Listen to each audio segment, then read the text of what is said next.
Good afternoon and welcome to the Netflix Q4 2019 earnings interview. I'm Spencer Wong, VP of IR and Corporate Development. Joining me today are CEO Reed Hastings, CFO Spence Newman, Chief Content Officer Ted Sarandos, and Chief Product Officer Greg Peters. Our interviewer this quarter is Mike Morris from Guggenheim. As a reminder, we'll be making forward-looking statements and actual results may vary. With that, let me turn it over to Mike now for his first question. Great. Thank you, Spencer, and good afternoon. Before we dive into some of the details that you provided in this quarter's letter, I'd love to have Reed provide some strategic thoughts as we head into the new year, the new decade. Perhaps we can start with just what were the most important strategic accomplishments in your mind of 2019? And as you look forward, what do you hope to accomplish this year? You know, we've had the same strategy basically for 20 years, which is please our members and they help us grow. And we've done that in a variety of ways, of course, initially just with DVD by mail, then the combination. And if you look at what we've done in expanding film and making that a really strong aspect of Netflix, we've had a lot of continuous progress. But it's the same strategy we've always done. How do we learn how to please our members, whether that's on the product side, marketing side, or content side? And the next decade, we anticipate the same. How do we use the great resources that we have to do even better? Now, let's talk a little bit about some of the key specifics from the letter today. The first, of course, is the guidance on your member growth for the coming quarter. You had a very strong fourth quarter compared to your guide. The first quarter is lighter than it was in the prior year. You talked about some of the potential for timing between the first and second quarter. And I think the key question on investors' minds is how to think about the full year. 2019 looked very similar to 2018 with the strong fourth quarter. How should we think about the coming year in that regard? Want me to take this one? Sure. I'll take this one, Mike. So, first I should say, Mike, our opportunity, we view our opportunity, our long-term opportunity is big and unchanged. So we should be clear about that. We're not providing full year guidance, but when you think about Q1, again, it's comping off of the all-time biggest quarter we've ever had in Q1 of last year. We guided to 7 million paid net adds in 2020. So when you look at that Q1 2020 number of 7 million, that's still big growth. We've only had 4 quarters in our history where we've grown more than 7 million in paid net adds. And the number specifically, it reflects, first there's, primarily a U.S. story there, and that we have seen, and we talked about in the letter, some elevated churn in the U.S. from a combination of pricing and competition. We've kind of rolled that through into Q1, including a full quarter of competition in Q1 versus a partial quarter in Q4. We also anticipate that competition rolling out globally throughout the year. So we're trying to be prudent about thinking about that impact throughout the business. And then what we talked about as well is when we think about the seasonality, the arc between Q1 and Q2, the first half of the year, we think it's likely to be more balanced because of the timing of the price changes we took that rolled through Q2 of 2019. So we think that our seasonality is going to look more like 2018 than 2019 when you think about the first half of the year. Okay, and when we talk about competition, you've mentioned churn a couple of times with respect to the potential impact. Can you talk about competition on both gross ads and engagement as well? Especially on engagement, I know it's early, but clearly the Disney Plus product has a very heavy kids and family focus to it. Have you seen any specific engagement change on your content in that genre? Sure. Well, I'll jump in. Others can. We actually alluded to this in the letter, Mike. The great thing is, first off, we're growing in Q4, including in the U.S., even with some of this noise from competitive launches. And ultimately, what drives our business is increasing member satisfaction and viewing. And what you also see in the U.S., what we saw across the board is that our viewing, our per membership viewing grew, not just globally, but in the U.S. through Q4 and continues. So, that bodes well for our long-term opportunity, as long as we keep getting better. And Mike, think of it, the Disney product, Disney Plus, has a lot of great catalog product and one big new show, Mandalorian. And it primarily is going to take away from linear TV and takes away a little bit from us. But again, most of the growth in the future is coming out of linear TV. It draws down by a variety of people because they were so broadly distributed prior to the launch. Okay, and I guess the last thing on this particular topic is the behavior outside the U.S. as compared to the inside. Clearly within the U.S., a more mature market, and that's where the products were primarily focused in the fourth quarter, their launches. We do have some more expanded international rollout, particularly Disney talked about or announced a broader European rollout at the end of the first quarter. Any thoughts specific to that? Is that factored in? Is it one of many things? What's your thought there? It's one of many. I mean, Disney is going to be a global service, quite quickly. And there are many other global services. Remember that we compete a lot for time with YouTube. And it's not dollars because that's ad supported. But, we compete very broadly for viewing. And as Spence mentioned, our viewing on a per member basis is up. And that's because our content's getting better, our service is getting better, and that's all coming out of linear TV. And I would say that their brands are definitely global brands, but they are with the exception of China, they're not more popular than they are in the U.S. anywhere else in the world. Okay, and so Greg, a question on pricing. When we spoke last quarter, you felt that these competitive launches would not have an impact on your pricing. So I guess the first question is, now that you have this quarter under your belt, and any update on that point in particular? Yeah, I think it's useful to start with just noticing that our revenue in the United States is up 23% year over year in Q4. So we're still seeing, pretty significant growth there. And we're not seeing anything that fundamentally contradicts our core model or suggests that it's changed in a material way. And that model is, if we do a good job of judiciously investing the money that our members give us every month and great stories and better product experiences, creating more value for them, then, we occasionally earn the ability to come back to them and ask them for a little bit more money to, keep that virtuous cycle of improvements going. And, everything we're seeing continues to support that core model's intact. So that's our job. Okay, great. And to go down that path a little bit further, historically, you have done some sizable price increases, at least on a percentage basis, on a somewhat spread out, time frame. How do you think about possibly doing perhaps a single annual price increase in a more mature market at a more modest rate? I hate to say this, but maybe somewhat more similar to what people have experienced with their cable bill or something to that effect. We don't have a fixed model that a priori we're coming in and saying this is the right approach. So I think, our job is to actually listen to our members, give it the signals that they're giving us in terms of the engagement that we're seeing, that engagement growth that you heard we're going after. And we'll really use that as a mechanism to guide us towards, when have we earned that opportunity to come back and ask for more. So we're not really coming in with just a fixed model that we're going to shift to or anything like that. And if we're putting hits on the board, and we can see that in the terms of watching and engagement and subscriber growth and growth in the zeitgeist around our projects, then the more you can do that, the more frequently you can go back. So we're in this great model where we have to prove ourselves to our members, literally every month. So it's really it does hold us to a very high bar, and keeps us coming back and doing more and topping ourselves if we need to. One last question on this is around premium plan subscribers versus your standard plan subscribers, which largest, you've mentioned in the past, clearly the largest group. What has been the trend with respect to your subscribers moving to the premium plan? And is there a way to further incentivize them to almost have a self-opted price increase, but also clearly getting an improved product as well? I think we're again constantly evaluating the right balance of what features, what prices at those various different tiers, but we haven't seen a significant shift in that, and we see a healthy take rate across all of our plan options, which is a really good sign. I think that we're providing a range of options at a range of price points that allow consumers, in the markets that we serve to sort of select into the right model. Again, we want to be innovative about that, and we'll look for ways to create more value across all of our tiers. But right now, that blend is pretty healthy, we think. And Mike, I would just add that in terms of plan mix, you have over the years seen a slight migration towards the higher price point plans. That is something that we have seen, but it's quite gradual. So there's no sort of big jump in any sort of given quarter, but quite a gradual increase in that, which I think maps to the growth in smart TVs and high definition TVs. Yeah.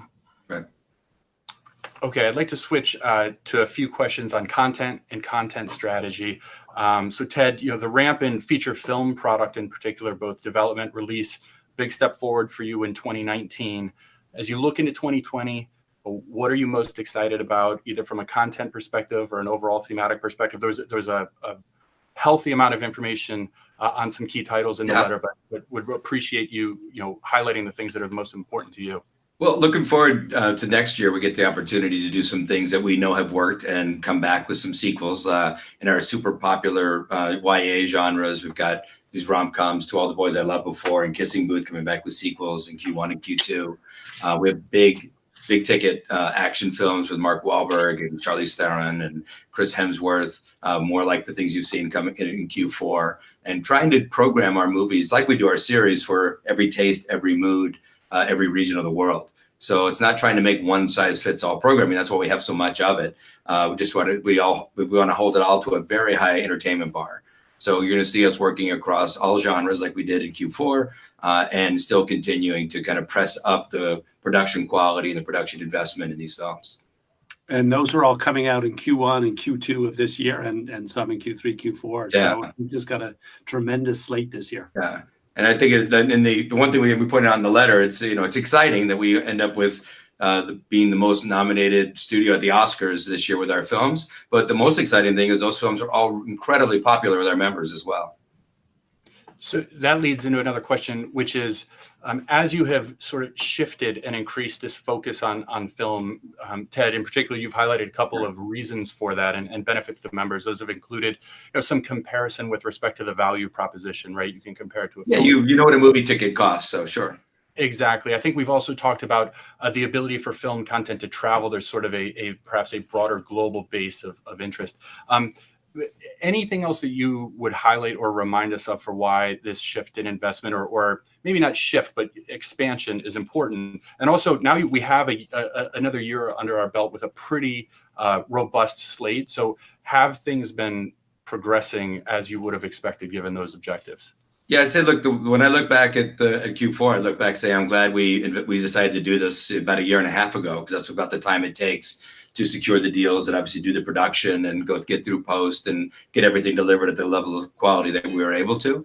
And so now we have all of that kind of ramp up behind us, and we'll have a steady flow of projects like you've seen in Q4. Similarly with feature animation, when I see where we're at today with access to programming and all those other issues, we've been ramping up our feature animation for almost 3 years, and really hit the ground with our first project with Klaus in Q4. That was a complete audience pleaser and an Oscar nominee for Best Animated Feature, and that will keep a steady drumbeat going there as well. In Q2 we have an animated feature called The Willoughbys, and in Q4 we have Over the Moon, which is from Glenn Keane, who did Little Mermaid and Beauty and the Beast. So these are big theatrical scale animated features and big scale feature films that would be competitive with anything you'd see in the box office. And I think people will really do value them. And to your point, they do travel much more predictably than TV series do. One of the things you just mentioned and clearly has been very widely reported and seen is the critical acclaim that you've achieved, and you've had growth in Golden Globes, now at this point, Oscar nominations. My question is around the business benefit of that and the cost of achieving it as well. Maybe it's a somewhat open-ended question, but how much is it costing you at this point to have those films in a place that they can be considered for that? And what does the time frame for the benefit to the business look like for that? Well, you've seen the expansion this last year within the confines of our existing content budget. So we're growing. It's how we're choosing to bring the incremental spending to the table in terms of the bigger breadth and scale of films, but not taking it away from our growth in series, which is also growing, and particularly in our local language series, which we reported before, but we're growing by 130 seasons of local language series around the world as well. So to me, I look at it as the benefit to the business is the growth that you're seeing. And I would just add to that. Sorry. Oh, yeah. You'll see that if we further our reputation for doing well for for talent, by being one of the best in the world at winning awards for our talent, then the business benefit is that we will win deals that we wouldn't have otherwise won for incredibly entertaining content. So think of all of our awards work as a really smart way to make us the best home for talent in the world. And I think it's also worth noting that there's a consumer component of this too. I mean, some of our members around the world use the awards piece as a sign of what they want to go watch. So that when we present that information, to them, we actually see them respond to that. So there's an immediate benefit there as well. And I just want to point one more time that there's typically there seems to be a big gap between critical acclaim and award-winning and popular. And we are really trying to, and we have in the past quarter, achieve both, meaning we are bringing popular film to the market at such a high quality that it's also being recognized by the critics and by the awards groups. Sorry, Mike, I just want to chime in just to that point. It is working already. The model's working in terms of seeing the return to our business. I mean, that programming at that level of diversity and quality across such a broad member base ultimately is driving member satisfaction. It's growing our member base. It's growing our revenues. If you've seen roughly 30% revenue growth this year, we're growing our profits, both our profit margin and up to $2.6 billion of operating profit this year.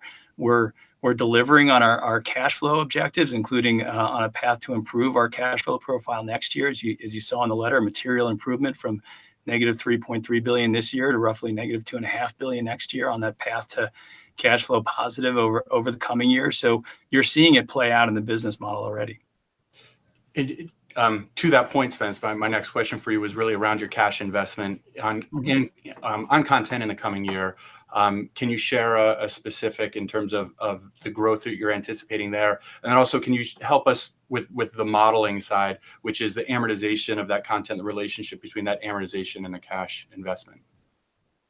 Yeah, sure. So we'll continue to increase our content investment across the board next year because, as I just said, we're seeing a great return on that in terms of our business model. Our content amort is just a little under $10 billion this past year in 2019. I think you should expect to see, without specific guidance, a similar level of growth, and that kind of it grew, I'd say, roughly in that 20% range this past year, and you should assume we'll continue to invest at those types of levels this year. The conversion or the relationship between our cash spend and our amortization, that ratio was about 1.6, meaning 1.6 times the cash investment relative to our amortization. So about $15 billion of cash investment this past year in 2019. I think you should see that ratio continue to come down a little bit, again, without a specific number, but we're scaling into the business. So we've moved a long way in this business model transition from what was once an all licensed content business to now the well over 50% of our cash spend is on originals. The future of our business is mostly originals, and we've very much transitioned there. So that puts less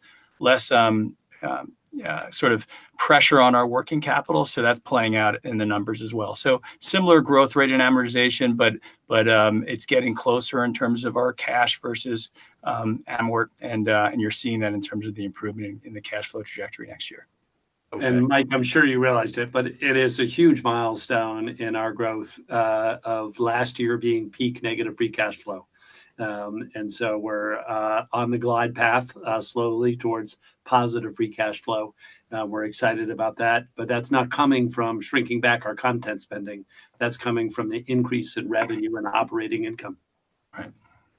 Great. So let's pull it back a little bit and talk about some of a couple of additional content issues. Or topics, if you will. Friends, a big title. I believe one of your more popular titles came off the service at the end of 2019. I realize we're only 3 weeks in, but you do see the data real time. Has this content being moved off the platform impacted your consumer engagement, your member engagement at all? Nothing that we've seen or can measure. Okay.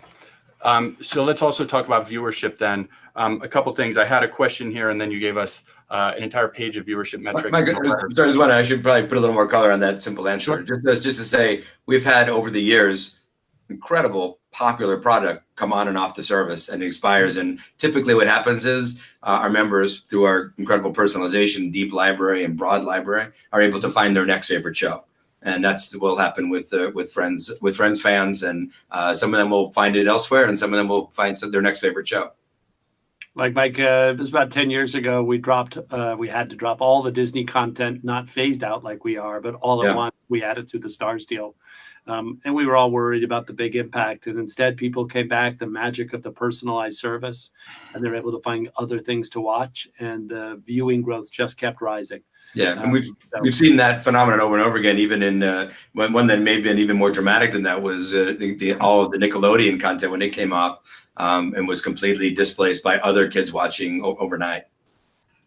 I should say all equally good content, just people had the ability to find something new. Sure. Understood. And so within that, what I was coming to was the viewership metrics that you provided in the letter for a number of your programs. I'd be curious if you wanted to highlight something that stood out to you, but I'll tell you something that stood out to me was the information you provided about The Crown.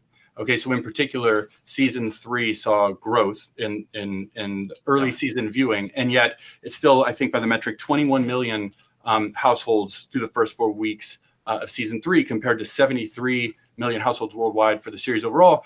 And I guess what strikes me is that your members have enough content that even though that was important to 73 million, and 21 million was a big step up, there's still 52 million yet to watch it. So correct. But that measure, with that first 28 days doesn't capture also are things like brand new viewers to season 1 that just started in the ramp up to season 3. The show's been incredibly durable in the UK, in the US, and around the world.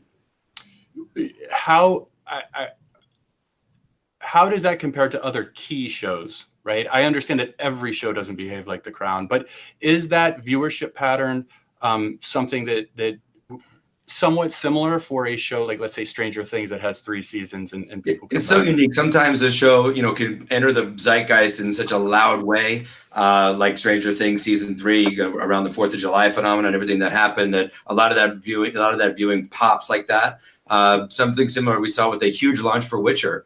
Witcher was kind of pent up demand for known IP, but man, the show delivered for people and delivered viewing hours for us, and people loved it right out of the gate. Other shows, come out and they pop and they're dependable and they build, and people are going to watch it as soon as they finish what they're watching right now.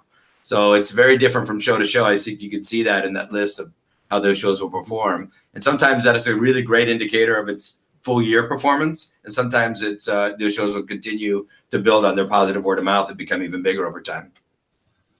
I'd like to ask a couple questions about product and distribution. So, Greg, I'd like to come back to the topic of pricing. We spoke a little bit about the U.S., but you have expanded your mobile-only plans, I believe, during the quarter. Can you talk about where that is now? I think it's India, Indonesia, I believe Malaysia, but maybe the balance between what has become a more permanent part of your offering, what's still being tested, and how we should think about that mix going forward. Yeah, you've got the 3 countries correct. And, what we've seen in the performance across those 3 countries is that, because we've added this price at a lower price point, this tier at a lower price point, we've been able to add incremental subscribers, which is great. We've seen increase in retention, not only at that mobile plan, but in other plans as well. And, net, that's a revenue positive action for us. And so, we're super excited about that.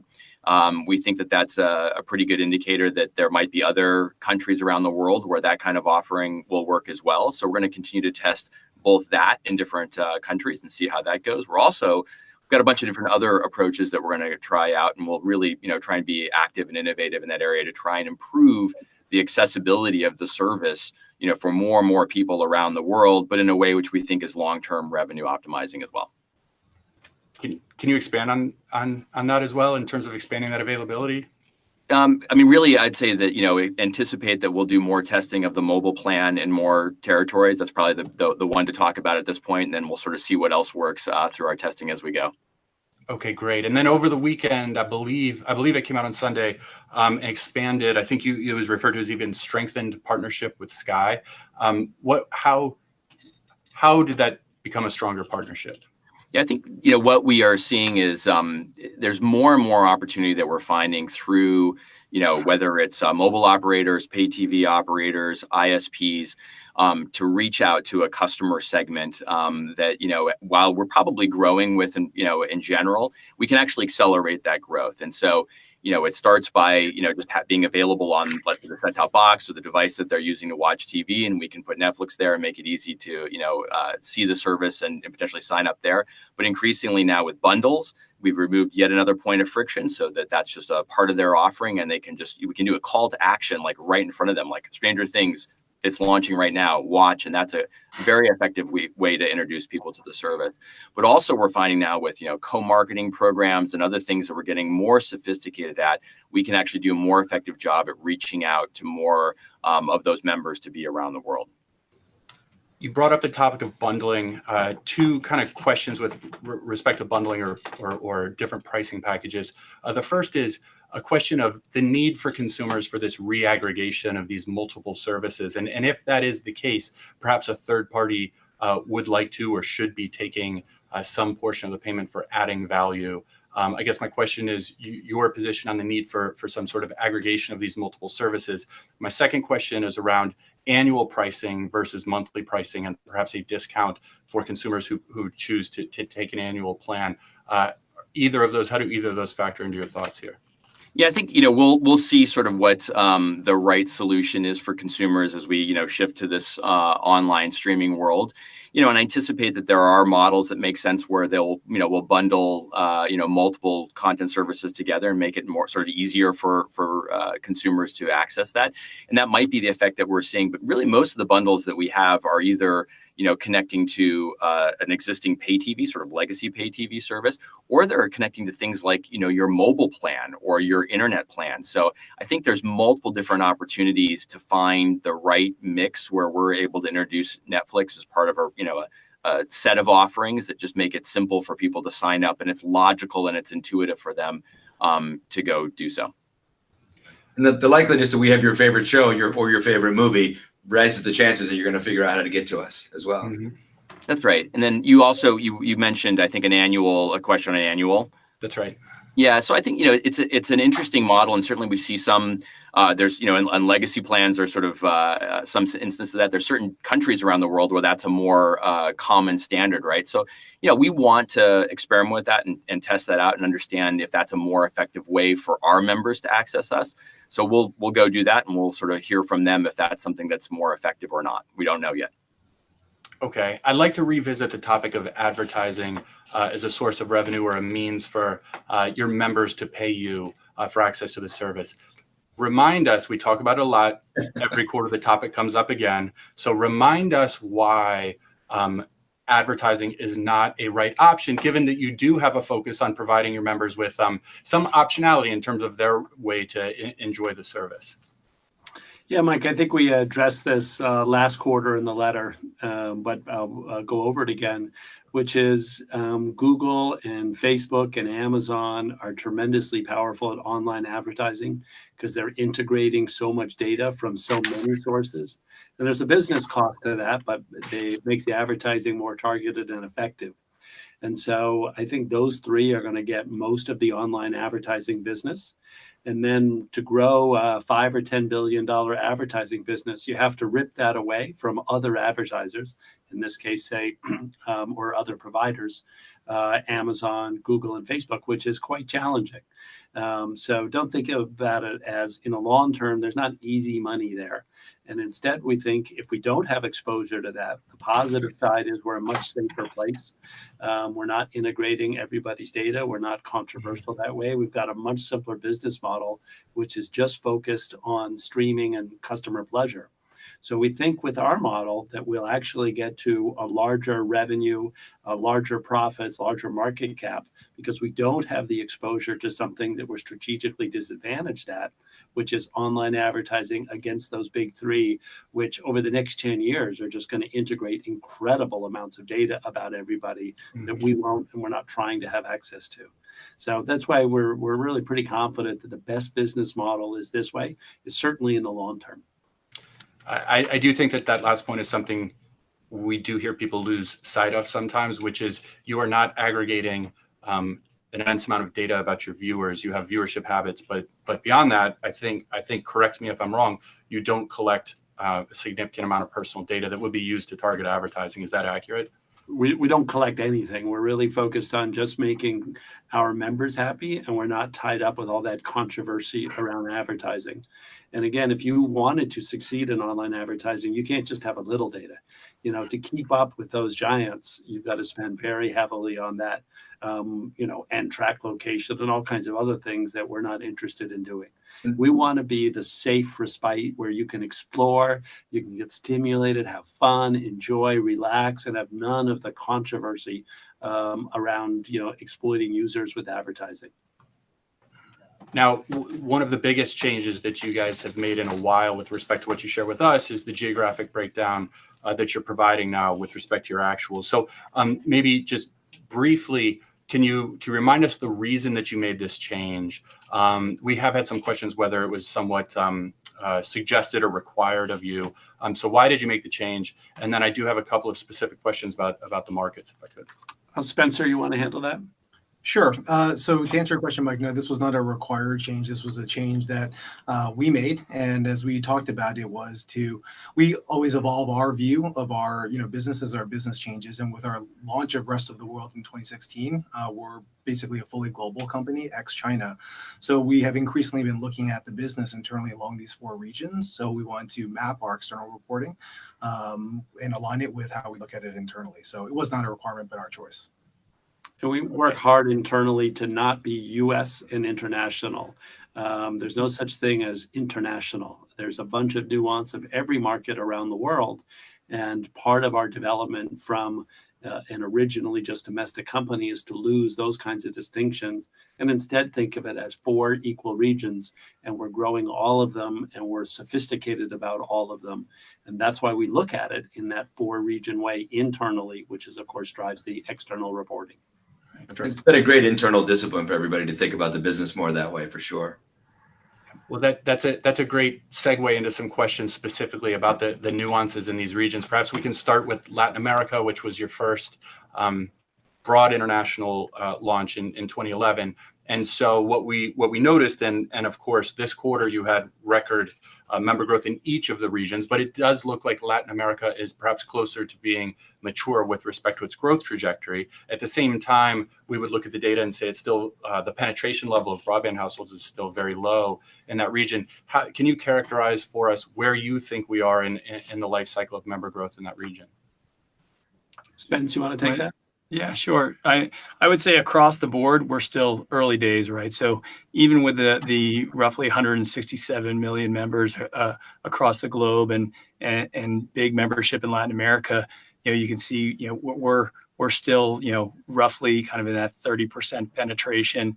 We think as pay TV households, you've seen around the world, whether it's pay TV or broadband households, we don't see why we can't get into all of those households over time. So yes, we're a bit more mature in Latin America than perhaps we are in APAC and some specific countries, but we're continuing to grow. It happens to be a region where, similar to the US, our price increases were a bit more significant than in other parts of the world. So I think that may have been a bit of a headwind as well. We had foreign exchange working against us more meaningfully in Latin America, but I'd say in general, very long runway. We continue to see both global content and local content working really well in that region. So I think you'll see continued healthy growth on the horizon. And then Spence, you just mentioned APAC, and there's a couple of questions here. One is, because this region has both Australia, New Zealand, so larger English-speaking markets, and a large emerging market population. The first question is, can you share at all the sort of balance of subscriptions in that market between those two? And I would think there's still a relatively high ASP there, which would imply some mix to higher price markets. But first, the mix there, and then also, should we expect that ASP to come down based on what you're seeing now with respect to adoption of the lower price mobile plans?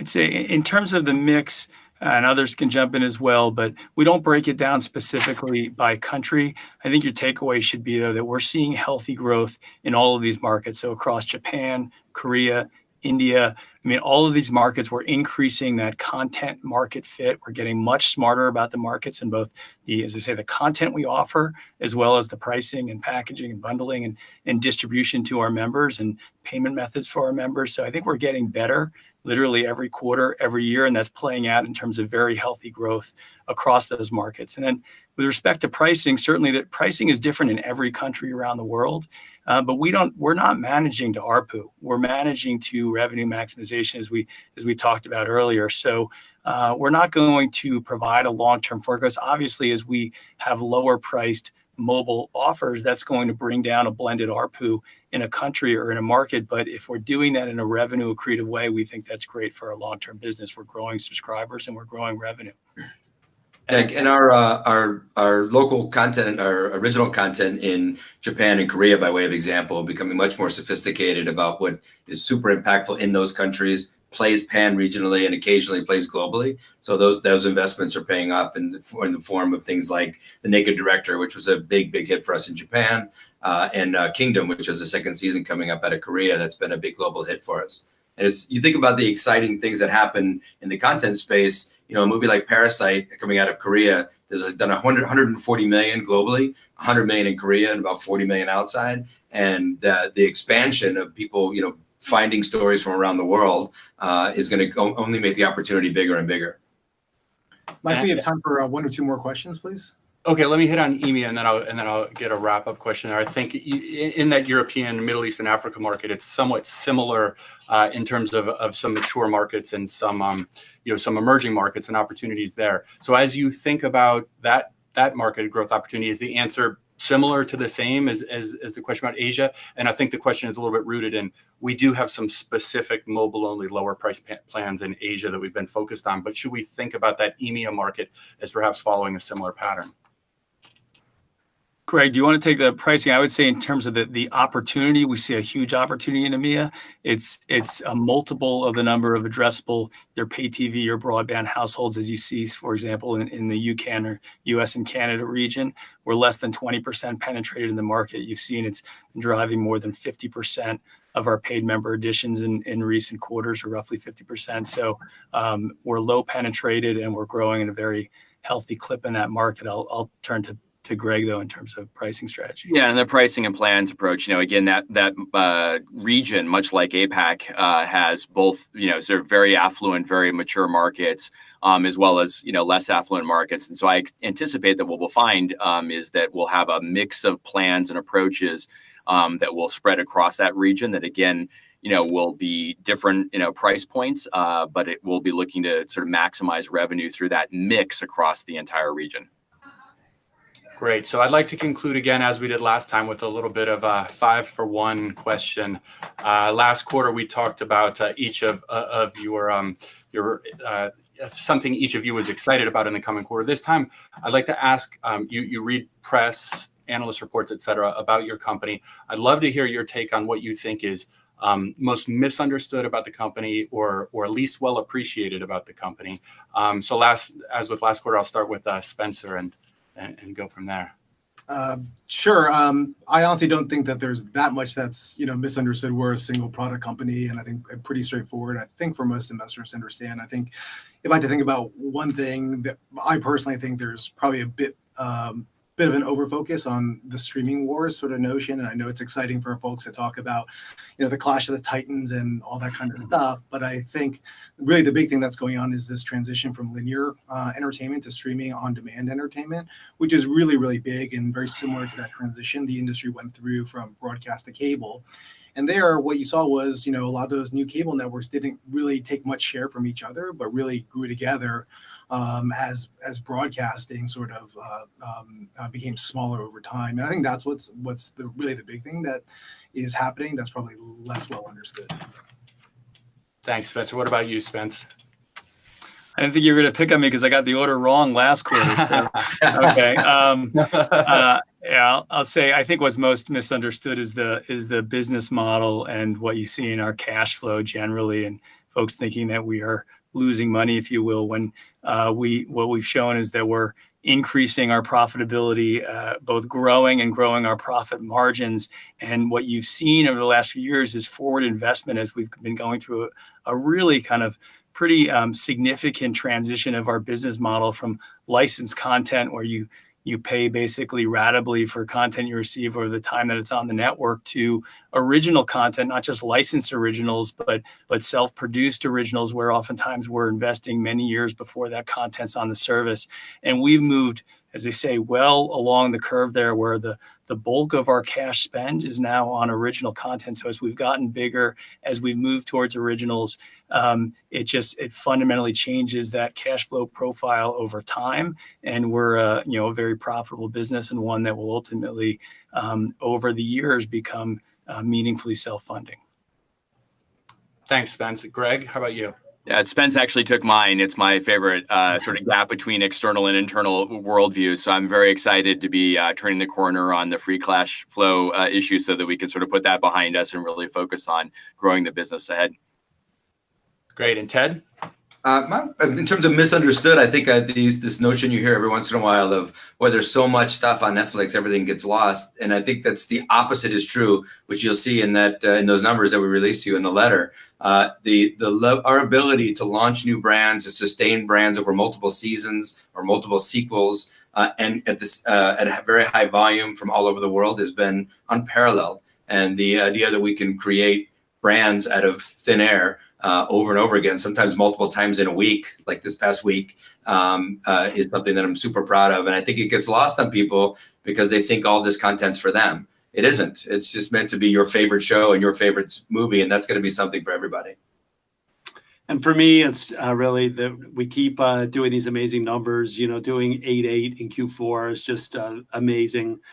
So happy with that. And with Witcher performance, ending the year on a high note of a massive new franchise that will develop season after season. So if you think about the next couple of years, it's really the rate of improvement that's the big thing, how much we're learning. And with doing so many shows, our learning is higher. Doing so many product tests, our learning is higher. And the quality of our service 2 or 3 years from now will be so much higher than it is today. That's the thing that's not well understood. Everyone focuses on how's the current service look, as opposed to how good we're going to be in 3 years. Thank you, Mike. Great job. And look forward to talking with all of our investors and everyone over the quarter.